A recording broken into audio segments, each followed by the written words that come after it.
अस्सलाम वालेकुम। इस वीडियो में हम आपके साथ अमेरिकी बिजनेसमैन रेमंड बेकर की किताब कैपिटलिज्म्स एक्यूलीस हील में से बेनज़ीर भुट्टो और आसिफ अली जरदारी की मुबैना करप्शन से मुतल्लिक मज़ीद इंकशाफात शेयर करेंगे। और ये जो इंकशाफात हैं, आज की वीडियो का जो मौजू है वो हुकूमती सतह पर की जाने वाली दो डील्स में से मुबैना कमीशन से मुतल्लिक हैं। एक डील जो थी वो ट्रैक्टर खरीदारी की डील थी जो पोलैंड की कंपनी के साथ की गई थी, और इसकी मालियत जो थी $83 मिलियन थी, $83 मिलियन। और इसमें से मुबैना तौर पर जरदारी साहब ने अपनी एक ऑफशोर कंपनी के जरिए 7% का कमीशन लिया था। ये इल्ज़ाम आयद किया है रेमंड बेकर साहब ने। और दूसरी जो डील थी वो फ्रांस से फाइटर हथियारों की खरीदारी की डील थी, जिसकी मालियत जो थी बहुत बड़ी रकम थी, $4 अरब की ये डील थी। और इसमें जो बेनज़ीर भुट्टो और जरदारी साहब को कमीशन या रिश्वत की रकम मुबैना तौर पर मिलने वाली थी वो $200 मिलियन थी, यानी कि $20 करोड़ की बहुत बड़ी रकम थी। ये डील क्यों ना हो सकी और इसके ऊपर जो रिश्वत के हसूल का जो मामला था कैसे तय पाया था, क्या हुआ था, ये सारा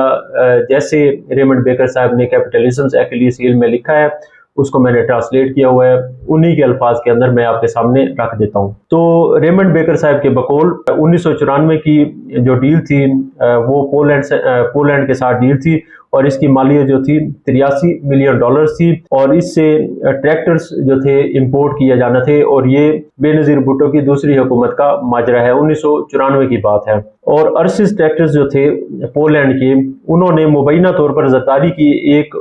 कैरेबियन कंपनी थी जिसका नाम था दार्गल एसोसिएटेड, उसको 7% कमीशन की अदायगी कर दी थी बकौल रेमंड बेकर साहब $83 मिलियन की इंपोर्ट डील के अंदर। बेनज़ीर भुट्टो ने क्या किया, उन्होंने इन ट्रैक्टरों पर इंपोर्ट ड्यूटी का खात्मा कर दिया। चूंकि वो उस टाइम वजीर आजम थी तो उन्होंने ये किया कि जो ट्रैक्टर इंपोर्ट किए जा रहे थे पॉलिश कंपनी से, उसके ऊपर उन्होंने इंपोर्ट ड्यूटी का खात्मा कर दिया, जिससे पाकिस्तान को $2.25 अरब रुपए के रेवेन्यू का नुकसान हुआ। अब आप देख लें कि 94 के अंदर अगर $2.25 अरब मालियत के रेवेन्यूज का नुकसान हुआ है पाकिस्तान को, तो आज की जो इसकी लागत है नुकसानात की, ये कितनी बड़ी रकम बनेगी। मजीद उन्होंने लिखा है कि इस स्कीम के अफशा होने पर जब ये सामने आ गई, एक्सपोज हो गई, तो इस पर पोलैंड की हुकूमत ने जल्दी में 500 सफ़ात की दस्तावेजात को पलटा, इसकी तफ्तीश की, और इससे किक बैक्स की तस्दीक होती थी। ये लिखा है रेमंड बेकर साहब ने, यानी कि जो रिश्वत ली गई थी जरदारी साहब से की जानिब से 7% जो कमीशन उन्होंने लिया था मुबैना तौर पर बकौल रेमंड बेकर साहब, जब पोलैंड ने इस डील से मुतल्लिक दस्तावेजात, कागजात, जो भी डॉक्यूमेंट्स थे उनकी जांच पड़ताल की, तो किक बैक्स की तस्दीक होती थी। तो एक किस्म का ये ठोस केस था जिसका जिक्र किया गया है कैपिटलिज्म्स एक्यूलीस हील के अंदर। दूसरी डील जो है वो मैंने आपको बताया, वो है फ्रांस से फाइटर हथियारों की खरीदारी की डील। ये भी बेनज़ीर भुट्टो की दूसरी हुकूमत की डील है, और इससे मुतल्लिक जिस अंदाज में बेकर साहब ने लिखा है वो उन्हीं के अल्फाज में मैं पढ़ देता हूँ कि पोलिश ट्रैक्टर डील तो फ्रांस के फाइटर हथियारों की डील के लिए महज एक वार्म अप थी, तैयारी थी। यानी कि ट्रैक्टर डील को अगर देखा जाए फ्रांस के फाइटर हथियारों की डील के सामने, तो वो एक बहुत ही मामूली नौयत की चीज़ थी और एक किस्म की तैयारी थी जो फाइटर हथियारों की डील के अंदर बहुत बड़े लेवल पर कमीशन खाया जाना था, और जो करप्शन की जाना थी उसके लिए ये एक बहुत मामूली सी चीज़ थी ट्रैक्टर हथियारों की डील। हथियारों की डील क्या थी उससे मुतल्लिक उन्होंने लिखा है कि जब अमेरिकी हुकूमत ने F-16 के 2 स्क्वाड्रन्स की फरोख्त को कैंसिल कर दिया, तो बेनज़ीर भुट्टो ने फ्रांस की कंपनियों डासाल्ट एविएशन, नेकमा और थॉमसन CSF, ये कंपनियों के उन्होंने नाम लिखे हैं, इनके सामने मिराजेस के लिए $4 अरब कॉन्ट्रैक्ट की लुभाने वाली पेशकश की। तो जब अमेरिकी हुकूमत ने F-16 के 2 स्क्वाड्रन्स की फरोख्त जो थी पाकिस्तान को वो कैंसिल की, तो उसके बाद उन्हें मौका मिला और उन्होंने फ्रांस की ये कंपनियां जिनका मैंने आपको नाम बताया है उनके सामने जो था $4 अरब कॉन्ट्रैक्ट की पेशकश कर दी, उनके साथ डील करने की उन्हें ऑफर की। तो फ्रांस की जो कंपनियां थी उन्होंने मुबैना तौर पर उसी वक्त जरदारी की ब्रिटिश वर्जिन आइलैंड की एक और ऑफशोर कंपनी,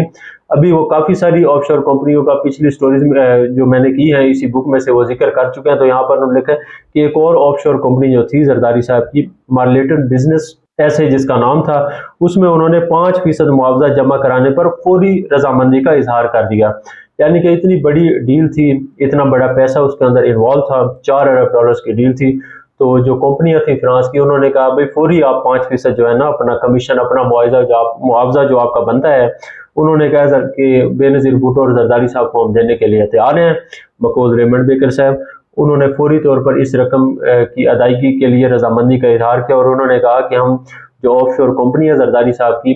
जिसका नाम मॉर्लेटन बिजनेस ऐसे था, उसके अंदर ये रकम जमा करवाने के लिए रजामंद है।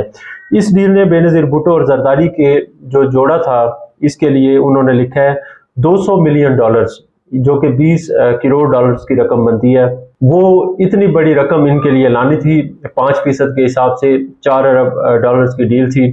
तो ये बड़ी रकम आ रही थी इस डील की मदद से, मगर इनकी बदकिस्मती ये थी, रेमंड बेकर साहब ने ये लिखा है कि इन दोनों की, यानी कि जरदारी साहब और बेनज़ीर भुट्टो साहिबा की ये बदकिस्मती थी कि ये पैसे लेने से पहले बेनज़ीर भुट्टो को ओहदे से हटा दिया गया। तो उनकी जो दूसरी हुकूमत थी, वो जो लगारी साहब थे सदर उस टाइम के, उन्होंने 58(2)B के तहत मुख्तलिफ इल्ज़ामात, जिनमें करप्शन के इल्ज़ामात भी थे और जिनकी तस्दीक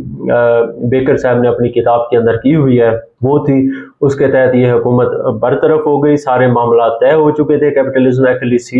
की मुताबिक और पैसा आने वाला था, लेकिन लगारी साहब ने वार कर दिया, हुकूमत ख़त्म कर दी और 200 मिलियन डॉलर्स जो थे,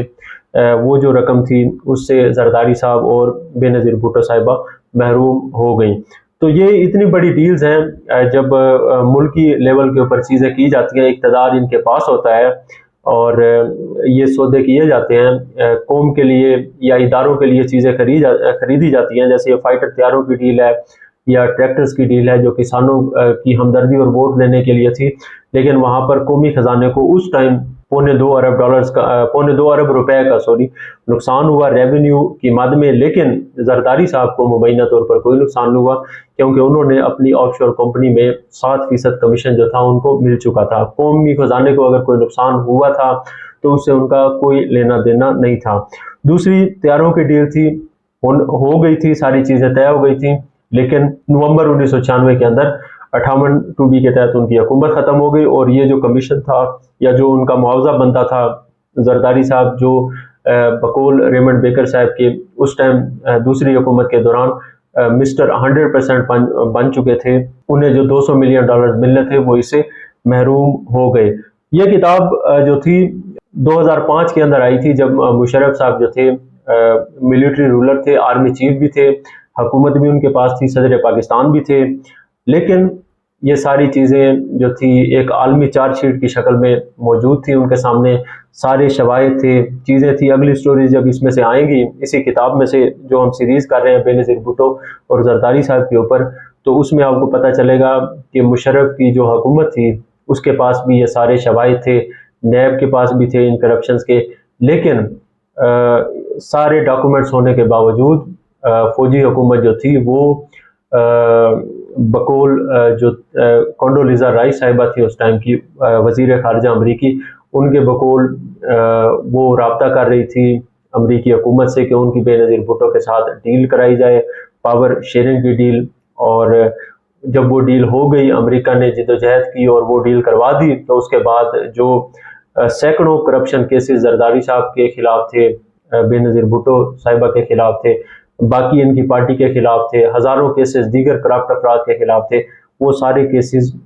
ख़त्म हो गए, बंद हो गए, और जिनमें कौमी खजाने को अरबों रुपए मालियत का नुकसान हुआ था और इस ख़ानदान ने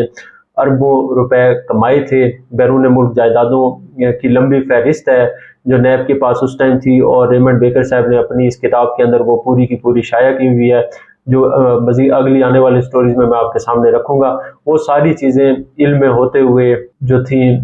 उनसे कौम को, कौमी ख़जाने को महरूम कर दिया गया उस NRO डील के तहत। और उसी NRO के नतीजे में उसके समर जो था वो ये था कि जरदारी साहब 2008 के जो इलेक्शन था उसके नतीजे में सदर पाकिस्तान बन गए मुशर्रफ के इस्तीफे के बाद, और आहिस्ता आहिस्ता इन सारे केसेस का जो था, पहले तो वो NRO के तहत बंद हो गए थे,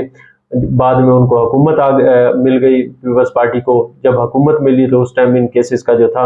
रिकॉर्ड ही गायब कर दिया गया। اور جب سپریم کورٹ نے NRO کو کالعدم قرار دیا تو ان کیسز کا جو سٹیٹس تھا وہ دستاویزات اور ڈاکومنٹس اور شواہد کے لحاظ سے زیرو ہو چکا تھا، کیونکہ سارے جو ان کے ڈاکومنٹس تھے ان کو غائب یا گم کیا جا چکا تھا، اور بعد میں عدالتوں نے ان کیسز کو ایک ایک کر کے بند کر دیا۔ تو یہ ایک طویل داستان ہے، مزید آنے والی جو ویڈیوز ہیں ان میں سارے جو اس سے متعلق مزید انکشافات ہیں ریمنڈ بیکر صاحب کی اس کتاب میں، جو ایک عالمی سطح کے اوپر چارج شیٹ ہے اس خاندان کے خلاف، آپ کے سامنے رکھیں گے۔